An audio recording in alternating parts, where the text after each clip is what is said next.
Mic check 1 2, mic check 1 2. It's your boy. I'm back again in the building. Ish. Today I want to talk about something that's a bit, on the futuristic side of things. I want to talk about AI.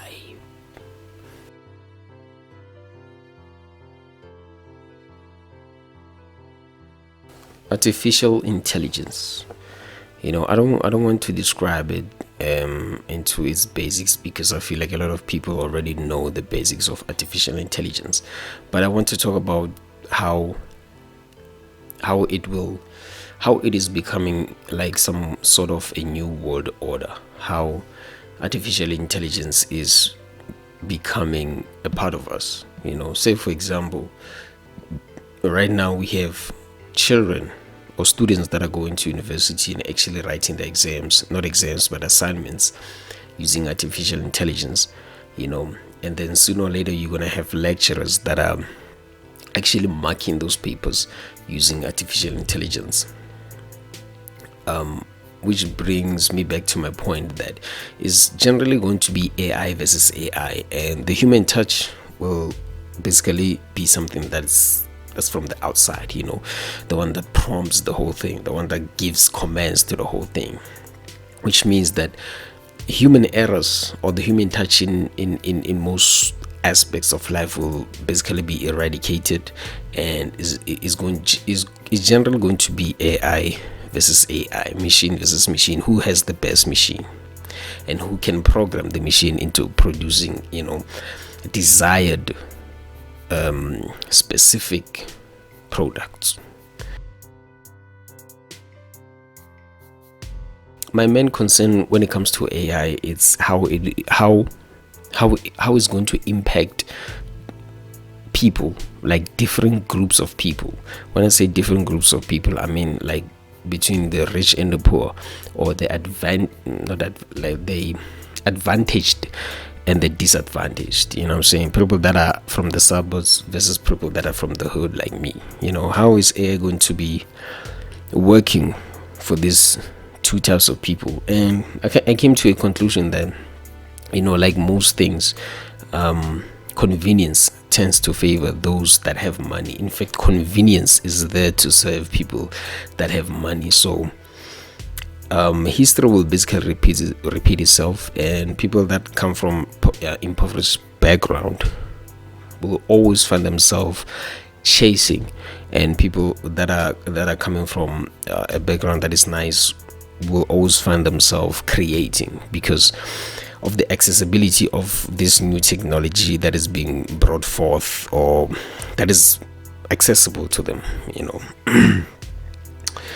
So I just feel like it's gonna come a time where we look at people that are able to use AI to their advantage as smart people, without realizing that they are considered smart because they generally just had access to these things. And people like us who are actually learning AI at the later stage of life, or those that can't even afford the internet back at home, they're going to learn AI at the later stage of life, and basically using it to work for people that have already taken advantage of AI. So history will repeat itself. I feel like we will soon be working for AI. And so I feel like soon we will be working for AI, purely because AI it is making leaps, and those leaps are going to be so advanced that the only thing that we can actually do for AI is to service its machinery, prompt it, give it commands to do this and this and that, and then those people that are qualified to actually do these things, they're gonna have to. It's almost like being a pilot. We're gonna have to qualify to operate AI. You're gonna have to go to school to operate AI. But then there's going to be a couple of people that have taken advantage of the earlier stages of AI, using the knowledge that they've gained throughout the years, and not actually thinking that AI is nothing, and actually taking advantage of the resources that are here. Because if you check right now, AI, it is very, very accessible. So the people that are smart enough or lucky enough to be able to access AI, they are going to be able to use AI into to their advantage and building companies. In the next couple of years, we're going to have companies that are just using AI to operate, and they're going to need engineers. At least that's what I think. They're going to need engineers, technicians, and whatever to operate AI from the outside. It's almost like operating a computer, and the software and whatever the systems that are running on the inside will be AI. You know what I'm saying? And a technician, one or two technicians will be needed to operate the machinery or to operate the company or to run a business. So I think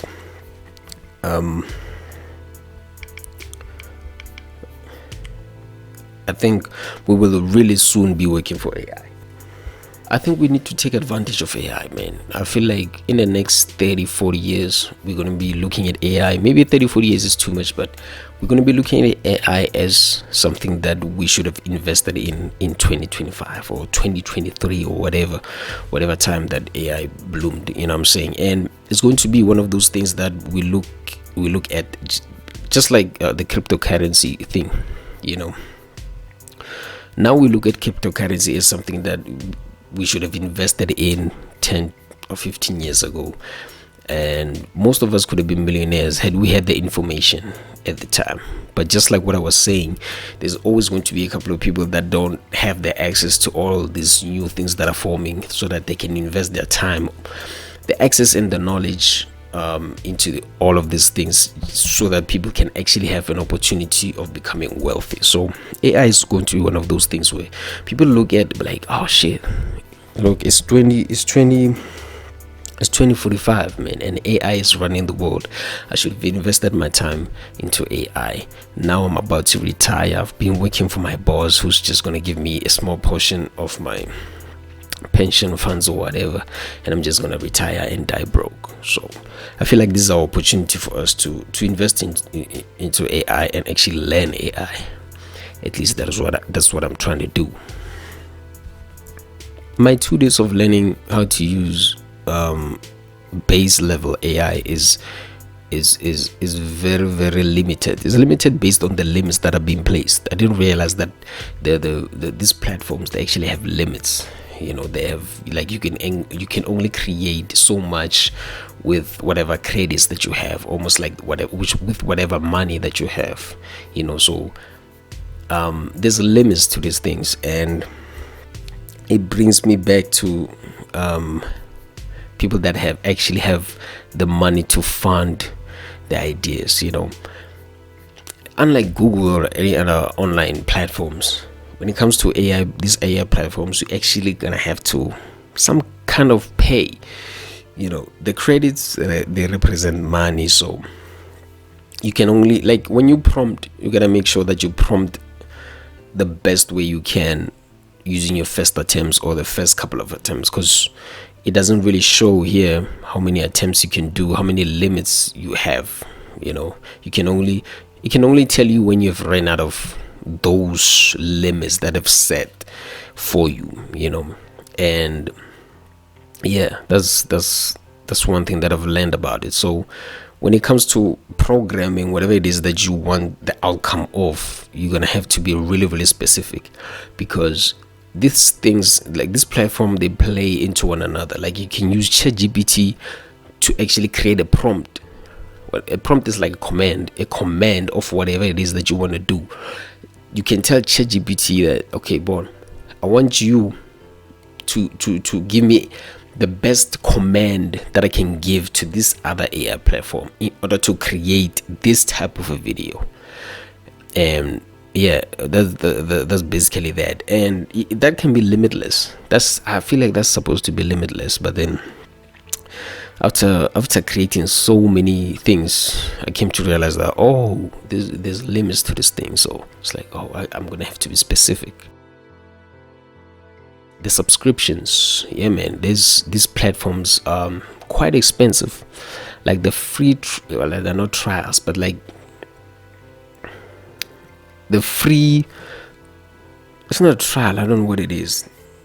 They're not really bad, especially if you're like me, you don't know the depths of how to use AI. They're pretty good, but when you look at like what is considered the best, a thing costs like $2,000, which is like 35,000 rand when you convert it to South African currency, which is mind-blowing, which shows you the importance or the hugeness of this thing. And it only shows that if we really put our minds, our efforts into learning this thing, we're gonna be able to see the importance of actually using AI for different things. So yeah, man, the subscriptions and the limits, they're kind of holding us back. We have a lot of different AI tools that are everywhere on the internet,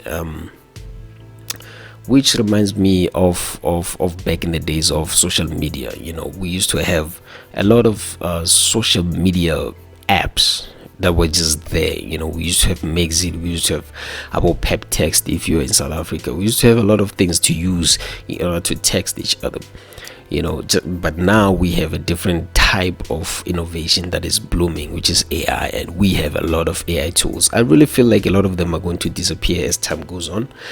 I feel like they're going to just fall off the wagon, you know. But a lot of big companies will find a way to prevail, you know, by buying innovations from little people or little ideas, you know, by finding a way to exceed expectations, you know, to outperform the competitors. But like for now, I see a lot of AI tools that do a whole lot of the same thing, and I realize that a lot of them in the next 10 years they will not be here, maybe even 5 years, you know.